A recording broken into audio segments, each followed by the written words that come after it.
आज के ये रैली जो कार्यक्रम था, उस कार्यक्रम को आज कुनकुरी के प्रशासन शासन के द्वारा रोका गया।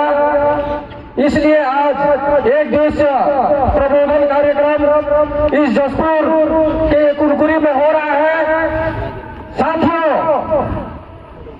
आज हमारे जो संविधान को ये जो मनुवाद है, ये मनुवाद इस कदर खत्म कर रहे हैं जैसे दिखने में या हमारे भारत देश को संस्कृति को सजाए रखने में यही का हाथ है। साथियों, आज हमारे जो किसान हैं, Delhi border, Sindhu border, Punjab border, सभी बॉर्डरों पर आंदोलन चल रहा है। और ये जो जालिम सरकार है, ये सरकार है जो हौसलों के गोलियों की बौछार कर रहा है। और हमारे जो किसान हैं, हर दिन एक न एक किसान की मौत हो रहा है। तो ये जो जालिम सरकार है, इस सरकार को इस मंच के माध्यम से हम कहना चाहते हैं कि जो हमारे किसान का अनाज को खा करके उस दाने में पलने वाले ये जो सरकार हमारे साथ अन्याय अत्याचार कर रही है। तो साथियों,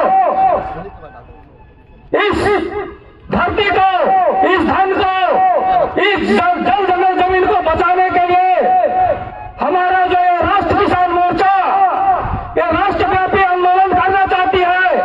और राष्ट्रव्यापी आंदोलन करके हमारा नस्ल और फसल दोनों को बचाना चाहती है। आज कुछ प्रदेश के किसान ही दिल्ली में आंदोलन कर रहे हैं। उस आंदोलन को ये सरकार स्वीकार नहीं कर रही है। और हमारे जो किसानों की जो मांग है, वो एमएसपी की क्रांति कानून की मांग कर रहे हैं।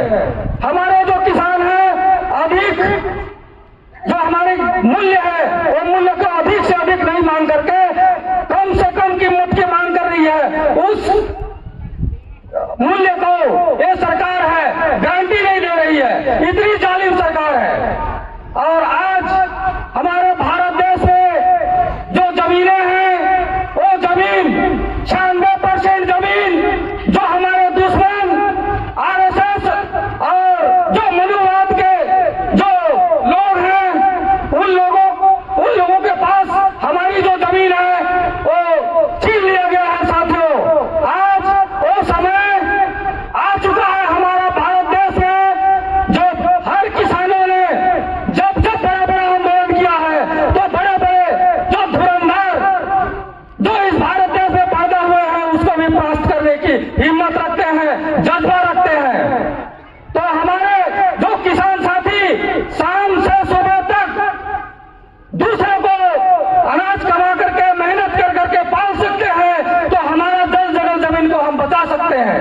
अभी हाल ही में 29 फरवरी 2024 को माननीय वावन मेश्राम साहब जो हमारा हसदेव का जंगल है, उस जंगल को बचाने के लिए समर्थन देने आ रहे हैं।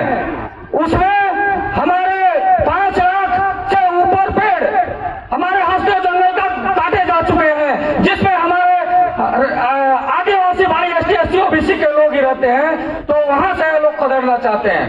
तो हमारे पास मीडिया नहीं होने के कारण हमको ये जागरूकता नहीं फैल पाती है। इसलिए हमारे साथ जो अन्याय अत्याचार होता है उसको हम जान नहीं पाते हैं। इसलिए हमको आज ये सोशल मीडिया है, ये सोशल मीडिया के जरिए से ही हमारा आंदोलन को समझना होगा और हमारा जल जंगल जमीन को बचाना होगा। साथियों, अभी हाल ही की खबर है, महाराष्ट्र में 65,000 जो सरकारी स्कूल था, उस सरकारी स्कूल को वहां की जो सरकार है आदेश दे दिया उसको बंद किया जाए। तो हमारे जो किसान वर्ग के लोग हैं ना, हमको किसान की जो फसल की जो गारंटी है अनाज की, उसको नहीं दे रहे हैं, प्लस सरकारी स्कूल बंद किया जा रहा है। तो हमारे जो बच्चे हैं, हम लोग शिक्षा दे पाएंगे? और जब तक हम शिक्षा नहीं दे पाएंगे, हमारे जो बच्चे हैं अनपढ़ गंवार रह जाएंगे और अधिकार से वंचित रह जाएंगे। इसलिए आज हमारे समाज के पढ़े लिखे बुद्धिजीवी और लोग अनेकों संगठन बनाते हैं, बहुत अच्छी बात है, लेकिन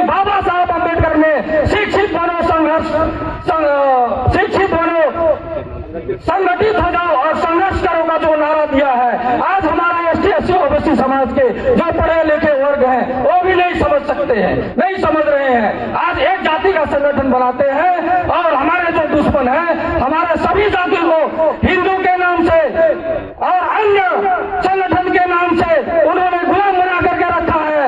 और हम चाहते हैं कि एक जाति का आंदोलन करके हम उस दुश्मन को हराएं, तो यह संभव है। इसलिए हमारा ये जो पवन मेश्राम साहब जी और जो हमारा भारत मुक्ति मोर्चा, ये पूरा हमारा ST SC OBC और माइनॉरिटीज का ये संगठन है। इसमें आप लोग पूरे तन मन धन से जुड़ेंगे और अपना ये जल जंगल जमीन है उसको हम बचाएंगे, इतना ही मैं आशा करता हूँ। और ये आंदोलन को हमेशा जारी रखना पड़ेगा जब तक हम आजादी हासिल नहीं कर लेते। धन्यवाद। जय मूल निवासी, जय जोहार, जय छत्तीसगढ़। बहुत बहुत धन्यवाद माननीय मनोज बघेल जी।